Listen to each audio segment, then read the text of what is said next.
Welcome into the PHNX Suns VIP Lounge. The streak has begun. Woohoo! 1-0. Yeah. Oh, yeah.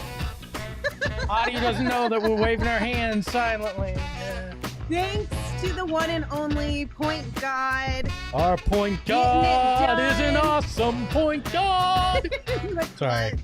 Once again, Chris Paul finishing with 21 points and 10 assists, leading the Suns team to the start of their next win streak. Defeating the Spurs 108-104. And as always, we are brought to you by our friends at the DraftKings Sportsbook app, America's top-rated sportsbook app. Sorry, Espo. Look, I'm just going to say, the last time a Suns team won 17 in a row, they then had a 15-game win streak and then a 17-game win streak. The hell not? Let's start another streak. Let's go big. Go big or go home. Like, why not? We could totally do that. We already talked about this on Friday. The chances of the Suns, we kind of, I think, averaged 6-2 between now and the Christmas Day game, but they could very easily take all 8 of those games. Yeah, I mean, this team, again, it sounds like a broken record, but they find a way to win. We got another Buscemi on the board today. Ugly, but somehow extremely effective. It got it done. And you know what? This team just does this. Does not matter. Doesn't matter that the Spurs go on an 18-5 run to tie this game in the fourth and the Suns blow a double-digit lead. They just go, all right, well, we're going to take care of it in the clutch. This team is specifically clutch. If there were a clutch gene, and I used to think this whole clutch thing was like BS, but no, when you watch Chris Paul operate late in the fourth quarter in a game that they need to, man, it's good, man. It's so fun to watch, and it's so meticulous. And then you get guys who don't hit a shot all game. You saw it from Landry Shamet a few games ago in a win. I believe it was the Golden State win. And then you look at it on, tonight, it's Cam Johnson who has no ability to really shoot for most of the game and then finds a way to hit a corner three to kind of close it out. Yeah. I mean, by the way, Petey from our Coyotes show, they're live. Our show's live right now. You guys, so the Coyotes group wants to know what it's like to talk about a winner. And this is what it's like. It's a lot more fun. It is a lot more fun. We don't need a wheel of fantasy over here. We're living the fantasy. Fantasy here. Everything is a fantasy here. And now I have to go back to my show because that's what you pay me for. But this is what we it's like pay to you? Win. I know. Coyotes fans, this is what it's take like your to win. take your selfie stick somewhere else. Suns fans, just be thankful that we have made it to the other side. The Coyotes fans are still waiting to get there, but we over here in this corner, we're stoked. I love that losing has finally broken the Coyotes show. They had to walk in on our show with a selfie stick live on their show. Hey, you got to find some joy in life. And if you're taking joy in other teams in your state winning, like, you got to do what you got to do. I guess that's something per usual. Yeah. Look, the Spurs wind up beating the Warriors the other night. The Suns come in and take care of the Spurs. I think it's safe to say again, the Phoenix Suns are the best team in the NBA. Yeah, I'm just going to keep bringing that up. Absolutely. So, should we go to the bar? Let's go to the bar. Let's belly up to the bar. And tonight, in honor of our friends in San Antonio, we are drinking a dirty river walk. Because a good amount of that game was a dirty river walk. It sounds so gross. The Spurs muddy that crap up. Every time you play them, it just gets funky, all right? There's no joy in what the Spurs tend to do in these games. They did it last game. I mean, it was a 20-10 run in the fourth quarter last game to tie it, and then the Suns win by 4. History kind of repeats itself tonight, but I mean, the Suns shot 34% from 3 is where they wound up. They were shooting 27% for the game at one point in the fourth quarter. This was a very, very ugly game for a while. Well, and at one point, I think after the first quarter, the Spurs were shooting 50% from deep, which is not a typical Spurs thing to do. No, they ended got hot. with 37.9 from deep. It just, the first half of this game, I did not enjoy whatsoever. It just, I didn't enjoy much of this game. This was another one of those, they got it done, but I could have done without a lot of it. Yeah, I mean, and they turned it back on in the third quarter thanks to Jae Crowder, which we'll go ahead and get into Jae Crowder. We have named him the king of the game. Oh, that crown placement. Yes. Jae Crowder finished with a season high 19 points. He also had 6 rebounds with 7 of 14 from the field. He is our king of the game because I feel like Jae really got things going offensively for this Suns team there in the third quarter a little bit, added a little bit of spark for them. I mean, obviously it wasn't the smooth sailing the whole way home, but a spark that was definitely needed. He's a guy that when he's on, there's nobody more confident, nobody more willing to go out there and take a shot. And I love these kind of Jae games that we get. And without him tonight, the offense would have been in trouble. And he found a way to come through. And he and Chris Paul were kind of the steadying forces in this game overall for the Suns. And they needed both of them to eke out that 4-point win. Jae had 13 of his 19 points in that third quarter alone. Yeah. So he definitely was a huge spark for this team. And that's where they got separation too. Can I say something really fast? No. Aaron just texted me saying I'm getting blasted on the Coyotes show right now. I'm not even there to defend myself. So if you are watching the Coyotes show and this show, can you go over to their comments and defend me for myself, please? Because I can't do anything about it. Do we know what you were getting blasted for? Was it the stash? No idea. That's probably the stash. It's probably or the crown placement. Who knows? Well, at least you're in good company here, though, Shane. You got the Cove crazies, and we all have fun over here. Here it is. Here's a comment. Shane has great insight, but his mustache is an offense to everyone's eyes. How much of a super chat does Craig to shave Shane's mustache off with a hot dog? It's good to know that our friend Johnny Venerable, your co-host from Betts, is over in the Coyotes chat. I mean, the fact that Coyotes fans are talking crap about your mustache is a little bit bizarre to me because I feel like the No Shave November, or mustache, what is it, Movember, is huge in hockey. Yeah, but that's Shane's everyday look. We're well into December now. Yeah, but they should be so comfortable with weird-looking mustaches at this point. It's... Whoa. Did I just take a stray from Lindsay? Did you just call my mustache weird-looking? Welcome to the club. No, I mean, yours looks good on you, and there should be used to, really bad-looking mustaches. It shouldn't be that offensive. Brian, please don't bring up the Coyotes. This is a pod for winners only. Facts. Can you scroll up to MC... MCG Blue says tonight's Buscemi is still better than any win during the Bender-Chris era. That is 100% true. Whew, yeah, that was a rough time. Let's not go back there. And Brian, you're right. Let's get back to our winning Phoenix Suns. So speaking of Jae Crowder, we had something really cool. The best moment of the night happened tonight on the Phoenix Suns broadcast. Let's listen in. Some Suns fans that like to deal with DraftKings. They started picking Jae Crowder because he was getting the first shot every game. It seemed like Chris was looking for him, and they filled up their pockets pretty well because Jae was knocking down the shots. I told Chris about it. He started laughing because he said, I'm not really trying to do that, but it just seems like Jay's always open for that first shot. Eddie Johnson, you beautiful bastard, you. Bringing up the Crowder's Cash Club on the broadcast, but not just on the broadcast, with James Jones sitting there right next during to the him. broadcast, bringing up Crowder's Cash Club. Eddie, you have always been a favorite of mine, but you moved up a few notches tonight. Heck yeah. I mean, and I love that he actually asked Chris Paul about it. Yeah, he asked Chris Paul about is he feeding him on purpose. I think Eddie was just trying to get that insight so Eddie could join the Crowder's Cash Club. He wanted to know. Maybe. Hey, that's good insight to have, though. And or maybe he was just trying to share it with us, like, yo, this Wink, is a really wink. good bet to make on the DraftKings Sportsbook app. He said he smoked. By the way, $5,000 super chat will get me to shave Shane's mustache tonight, Aw. live on air. All right.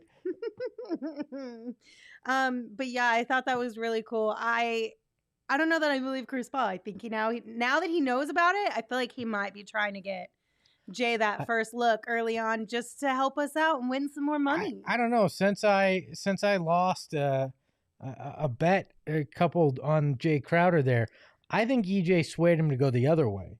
He's now looking for other people just because CP3 doesn't want us to win that money now. That's my conspiracy. Yeah, By the way, I speaking of money, Elon Musk in the chat, $1.99 super chat. Game 1 of my predicted 8-game win streak complete.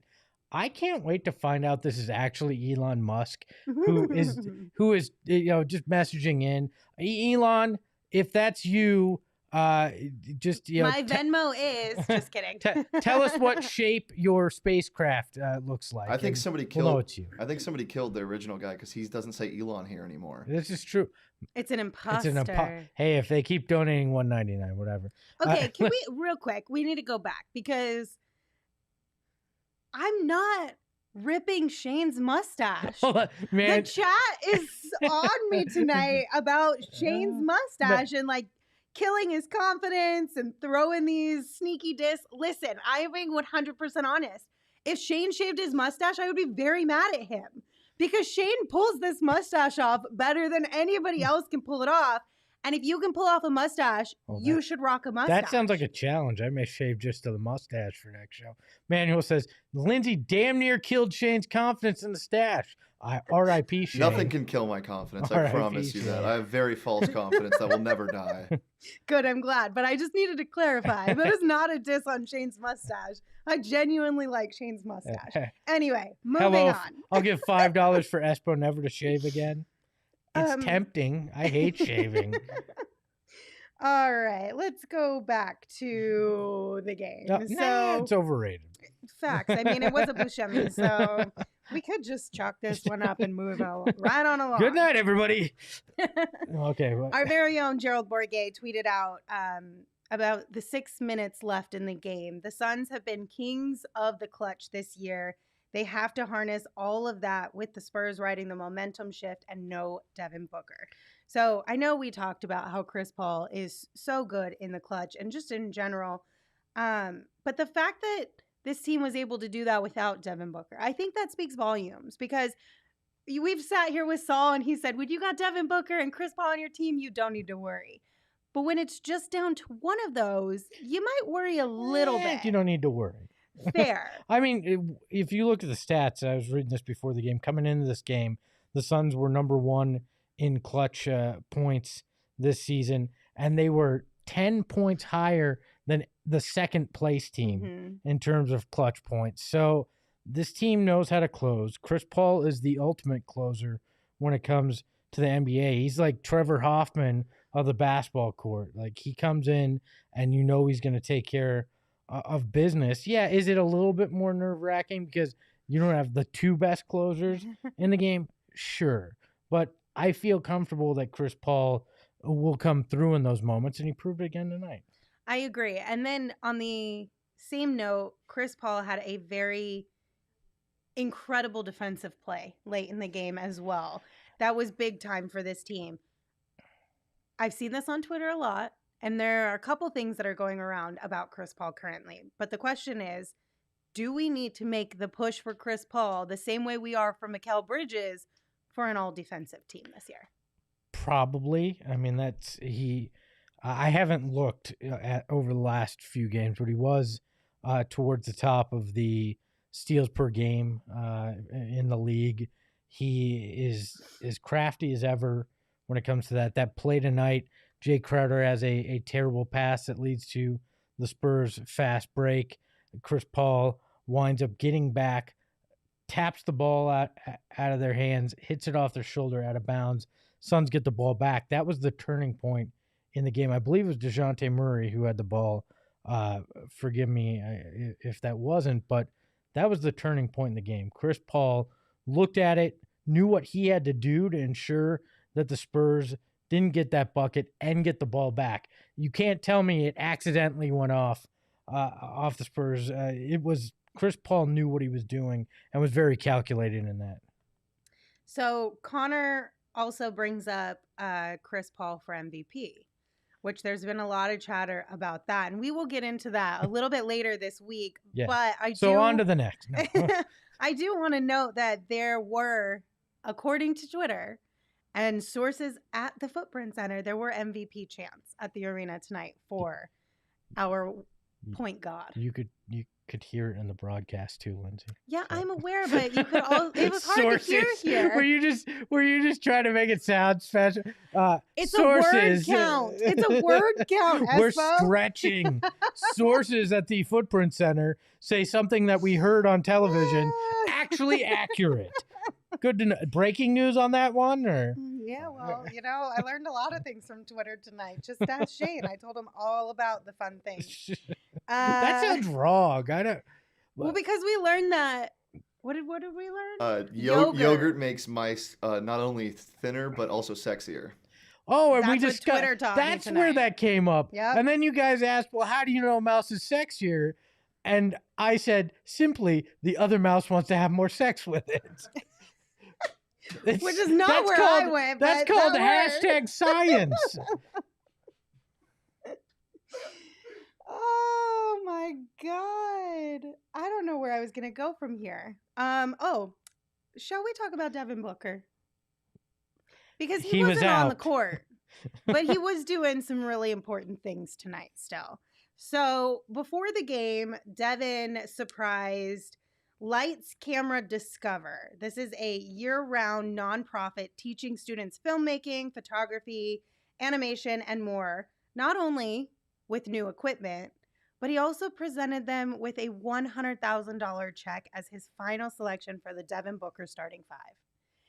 I think that's amazing. I love that Devin does this each year and that he picks different nonprofits to highlight. And this one I think is really cool. Yeah, I agree. This is when Devin says Phoenix is where I want to be. A lot of guys will say that and not mean it. Devin is investing back into the community. And to me, that's huge. Mm-hmm. He did this, I believe, last year with a Girl Scout troop and had some great video of those Girl Scouts freaking out. Tonight, he invites this group down and has what they think is just like a mock press conference to kind of show them that. And then he walks out with the giant check to hand him $100K. I mean, first off, I'm a sucker for the giant check. Like, I wish you could actually cash that because I want to walk into a bank at some point with $100,000 or more on a giant check and be like, I would like to cash this now, please.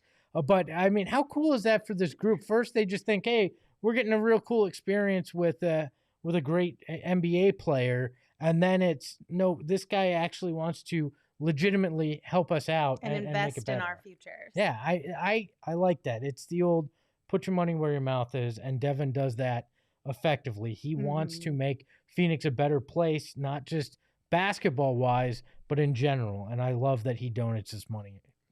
And I think this is a cool experience, too, because they allowed actual media members to be in there and observe, but the only people who were allowed to ask questions, from what I understand, were the kids. And I think that's kind of neat because even if you go in thinking you're just going to observe something, like being able to ask maybe your favorite basketball player some questions is a pretty cool experience that not a lot of people get to have. I'm sure you remember the first time you got to interview somebody of any stature. Yeah. I mean, I remember doing it back in second grade. I knew this was kind of what I wanted to do. So we had a project where we had to interview somebody in the field that we wanted. And there used to be a guy, this is going to bore the shit out of people, but too bad. I got the mic, you don't. So there was a gentleman named Gil Tyree who used to work in TV out here, and he agreed to let us interview him. And we had to use an old answering machine to record the damn thing. But it was so much fun. And I'm sure these kids on an even higher level will never forget this day because they get to ask him the questions, they get the money. I love everything about this. And it's not done for the PR, the attention. It's done because Devin wants to help kids. So, by the way, hello in the chat. We did see the Espo and the Hipster show. I think that could be a new nickname for the post game. I'm good with that. Get used to it because I think it's you and I for like the next 2 Literally, weeks, basically. like all month, it feels like, which I don't know if that's good or bad. We'll find out. MCG Blue in the chat said Book really is one of the Valley sports greatest philanthropists. Philanthropist. Oh my god, that was so bad. I believe that's a band. Philanthropist. What? My god, I should have just let that one go. Philanthropist. Sorry. How embarrassing. As much as I love what he brings to the court, what he does for the community is even better. And then Matthew said, Book is such a stand-up guy. So glad we have him here in AZ. And I completely agree. It's just cool to see somebody bought into this community, especially at such a young age. Like it's normal when it comes from like an older veteran player like a Larry Fitzgerald, but to see somebody as young as Devin, and this isn't new for him. He started this a long time ago. Book is an old soul. So cool. He's an old soul. It's not from the day he walked in, I've said this numerous times, he was not an 18-year-old when he walked in. Mm-hmm. He was a veteran. So I have a great deal of respect for the way he approaches every aspect of his game. By the way, MCG Blue in the chat says, and Espo may have been the first recipient of a Booker value pass as a professional. No, I was. It was the first time he wore a Suns uniform when he threw me that pass. So that's an old throwback. There's video of me. I know, but I've seen that. I've seen that. So Kinneret in the comments, I believe he is talking, or they are talking about DeAndre. Did anyone else notice how much pain he was in rubbing his knee? What do you guys say? Are you worried? I'm not worried. Do you remember when, I think it was with that block, where right after that or somewhere around there? I think it was on the other end of the court, but I'm not worried. If there were anything to worry about, they would have pulled him. He would have been out significant minutes. You don't mess with a big man if he's having any serious knee problems. So, I don't have any issue with that. I don't think there's any real problem. Well, and I believe if I recall, he said last 5 seconds. CP3. Oh, okay. Then I missed that one. I did. We must have been getting ready at that point in time. So sorry, guys. Can't comment on that one, but I would hope that's not a problem. But I do remember DeAndre, a little bit of a limp there and rubbing his knee, but he was sprinting down the court on the next possession. So I think he's totally fine. Yeah. Chris Paul, I'm not totally sure about, but we will ask Gerald that when he joins us. If he joins us. Well, hopefully he comes on soon. Shane, you sent him the link, right? Shane's frantically checking the Slack right now. Literally everybody at PHNX just lies and lies about the things I do. I'm sitting here very calmly. Oh my God. Matthew Van Hoos. Damn it, Espo, we know you're cool. Stop it with the stories. The first story didn't make me sound cool, so. Elon Musk, another super chat. Thank you so much. He said, Elon here. See, he's an imposter because he only did it once we called it out. Exactly. Sources say CP3's block saved the game. I would say your sources are not wrong. So I just got a message from Gerald. He's having issues with the Wi-Fi at the stadium right now. Oh, no. Gerald's having issues. Hello, Gerald is busy with Kim. A reference to the better put together Pete Davidson comment from last post game. Is that the jingle? Hey, Gerald here. It's the well put together Pete Davidson. I hear everybody. Don't worry, I was not hanging out with Kim. Gerald, what have you heard so far tonight from Monty Williams? Yeah, I mean, I think he was, obviously you want to close out a game better than that, especially after you go up 16 on a team. But the Spurs been playing well. and Monty acknowledged that they kind of forced the issue on the Suns. So he was more pleased with the way that Chris Paul closed out that game, the way that they made shots and closed down the stretch. And he was happy with the way that Jae Crowder contributed as well. I asked him about what was working for him tonight since he had a season high 19 points. And he said that he's been doing a great job putting the ball on the ground and dribbling a little bit more, being more decisive, unlike the first, 15 or so games of the season where he'd put it down and shoot a ill-advised floater or something like that. The floater was working for him tonight, and Monty gave him praise. But, the big story, obviously, Chris Paul doing point guard stuff in the fourth quarter. There is some concern from the Cove Crazies. They noticed that CP3 was grabbing his knee towards the end of that game. Did Monty have anything to say in terms of how CP3 is feeling after the game? No, and honestly, that wasn't something that we noticed on Media Row because the people in front of us were standing up and it was during the timeout, so we didn't see him grabbing his knee at all, actually.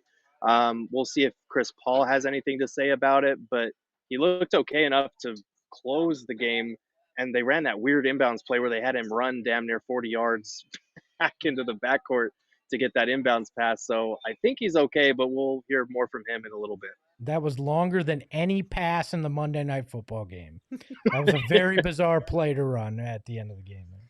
Apparently it happened, from what I can gather from the comments, it happened within like the last 5 seconds or so of the game. So it was super late in the game. So yeah, if you are able to update us, you guys can follow Gerald on Twitter at Gerald Bourget. I'm sure he will tweet out any information tonight if he gets any information on that anyway. Gerald, how do you think this team has handled being without Devin Booker thus far? I think it's been trial and error, hits and misses. Obviously, Landry Shamet just needs to make a couple more shots. He's been getting good looks. I think he's the type of guy that really gets in his head, and he's his harshest critic. So he knows that he hasn't been shooting the ball well. And when you're a shooter, sometimes you just need that irrational confidence of, yeah, I put in the work. Yeah, I'm going to take shots, and yeah, I'm going to knock them down.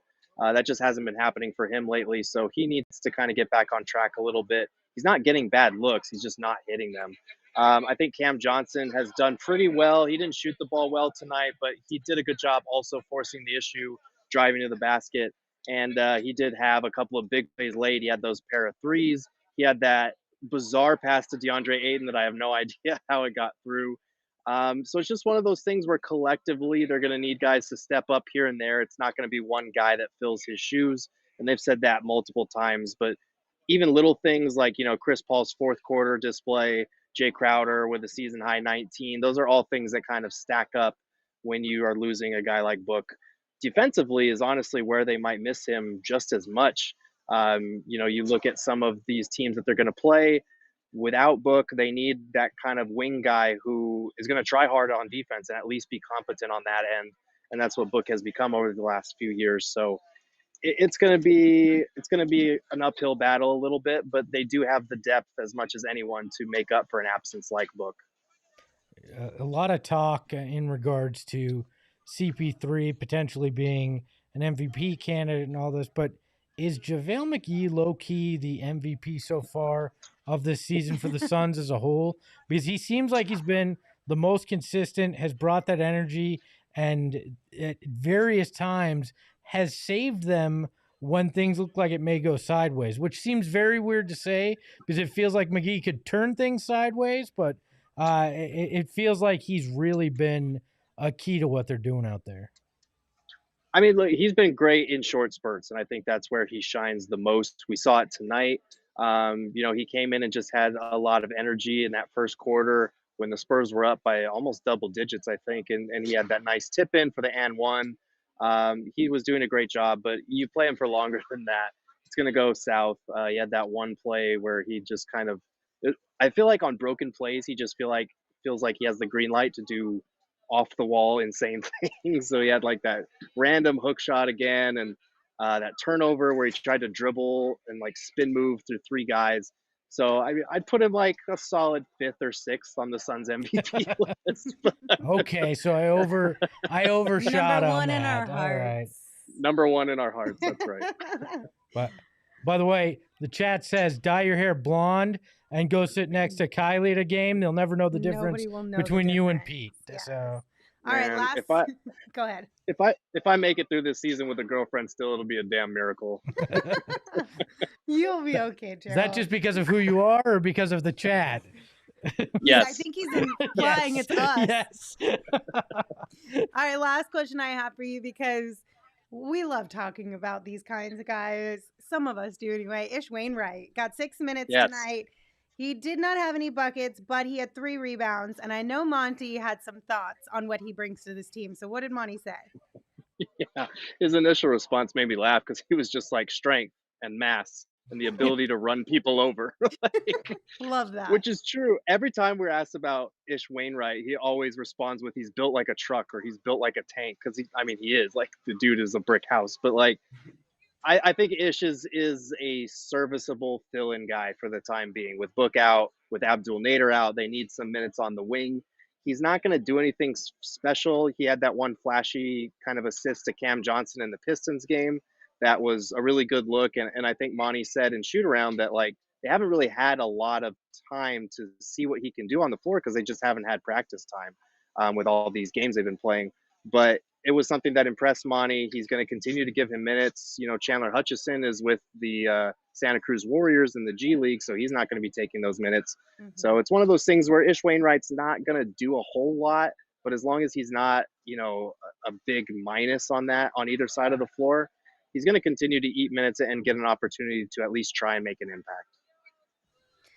Awesome. Thank you so much, Gerald. We appreciate you checking in with us. We'll see you tomorrow. Absolutely. See you guys. I love that Monty looks at Ish Wainwright the way you guys look at me. Just don't screw up and eat some minutes and we're good to go on this pod. So I mean, I don't know that I would say that about you, Espo.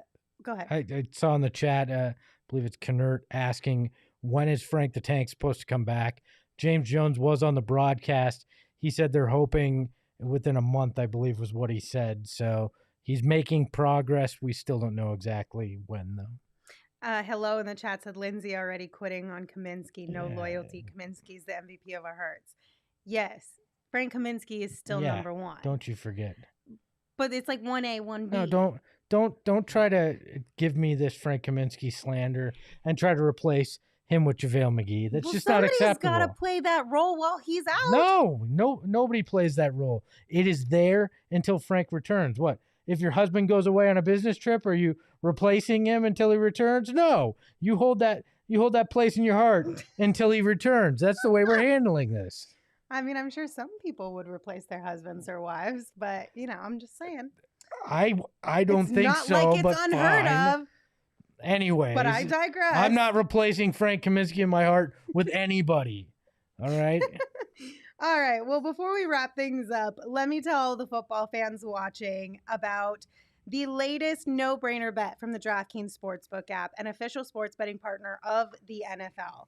So I know we all love high-scoring NFL games, but with this latest no-brainer, you'll be a winner once a single point's scored. That's right. I thought we might get the first 0-0 tie since 1943 when you saw the conditions in Buffalo.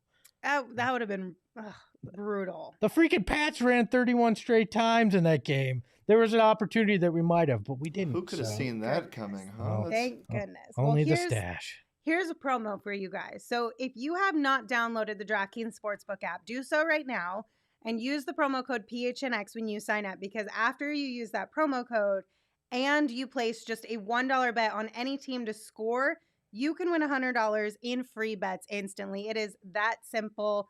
The DraftKings Sportsbook app, I've said it before, I'll say it again. It's safe, it's secure, it's reliable. Best of all, you can withdraw your cash whenever you want, so it's always there and available for you to utilize. And of course, if you are a current customer of the DraftKings Sportsbook app, you can also get skin in the game with new same-game parlays. There is not a worse term than skin in the game. I agree. I think it's supposed to be like a play on words, right? Or at one point, human beings were betting with actual skin. Either way, uncomfortable. That's so one more time, download the DraftKings Sportsbook app right now. Use promo code PHNX to get $100 in free bets instantly. after you place a $1 bet on any NFL team to score, and they do. If they score, you score with the promo code PHNX this week at the DraftKings Sportsbook app, an official sports betting partner of the NFL. Now, a reminder that is 21 and older only, Arizona only, gambling problem, call 1-800-NEXT-STEP. New customers only, eligibility restrictions apply. See DraftKings.com/sportsbook for details. Good job, Espo. You're welcome. Holy hell, I'm going to cut that out and just put Espo's face on it so it looks like Totally Lindsay's talking. That was terrifying. 100% should. Patrick says in the chat, Frank and Espo's love will last for generations, and it's something we should all aspire to. You're damn right really it will. should. Thank We you. really should. I think the next book Lindsay's going to be on the cover of is about Frank and my love. So I don't know what my role in that is. You'd be the and order. why You'd be it's the on order. cover, but I'll do it. You'd be the one ordaining it. I'll do it. Okay, there we go. Chris in the comments said, I bet Linz makes some yummy tamales. Real talk, I'm making tamales for the first time this Saturday. And if they are good, I'll bring some in for you guys. But I can't promise that they'll be great, but they should be because I'm learning from really I don't care. legit. I don't turn down food. Well, I really hope that they turn out amazingly because that would just be so wonderful. I mean, right? And I'm willing to share with you guys. Yeah. Like, that's a win-win all around. All right, Espo, let's wrap things up and get on out of here. It is going to be a very slow week game-wise this week. Light week. Yeah.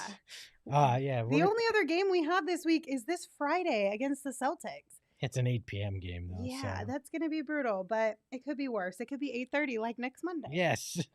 Yes, it could. This is all very true. But that means you're going to get more audio content and another live show this week. Right. Not just post games. Just so you know our schedule, tomorrow is an audio-only podcast. Wednesday, we will be live. All podcasts are audio only. We won't have the video version. Whatever, Espo. I'm being a dick. I'm sorry. So audio-only podcast tomorrow. Wednesday, we'll be live right here on our YouTube channel at 2 p.m. Thursday, another audio-only or no video podcast, whatever one you want to call it. And then Friday, we'll do our normal game day schedule. Pre-game show at 7:30, post-game show after the game ends. And want to wrap things up with our tweet of the night? Oh, I thought you were just going to ask me to say, ahoy, hoy, we go. Yeah, sure. We could do a tweet of the night. Why not? It says, I can't read the name. The but CP in CP3 is for clutch points, and that came from Chasin' Waterfalls. I thought it was funny. Son's Twitter seemed to think it was like a haha, good one, bro. So I thought it was a dad joke. I'm down for it. You had a dad joke today. You want to end this with your dad joke? Which dad? No, I'm not. No. No, I'm not. No. Was I not supposed to put you on the spot I'm with not that making. one? I'm not making that awful elf joke. I have one. Okay, go. Oh God, Shane, go ahead. Why'd the chicken cross the road, chat? Oh, I remember this one. Because. Can we just wrap this up now, please? Yes, absolutely. If you have not already, please consider becoming a member at gophnx.com, supporting us and getting Gerald's sweet content. Also, you get access to our members only Discord, our members only discounts in our locker, so you can get sweet deals on all of our merch. If you're looking for Christmas items, giving the gift of a membership to Go PHNX is a huge Christmas gift that I'm sure all of your sports fans or your sports loving family members Even if they will don't love enjoy. sports, just buy it. It helps us. You know, it's a Christmas gift to us. And then be sure to check out our merch I at didn't know where she was going. phnxlocker.com because those also make really great Christmas gifts or holiday gifts. They make great gifts to just surprise somebody with on a daily basis. Yeah. Just drop some scratch, get a membership, go give it to somebody you don't even know. I mean, yeah, that works, I guess. Be like Chris in the Land chat. the Do plane. it. Membership rocks. All right, I'm Lindsay. You can follow me on Twitter at Lindsay with AZ. That's Espo. You can follow him on Twitter at Espo. And you can follow the show on Twitter at PHNX_Suns. Espo? Ahoy, hoy.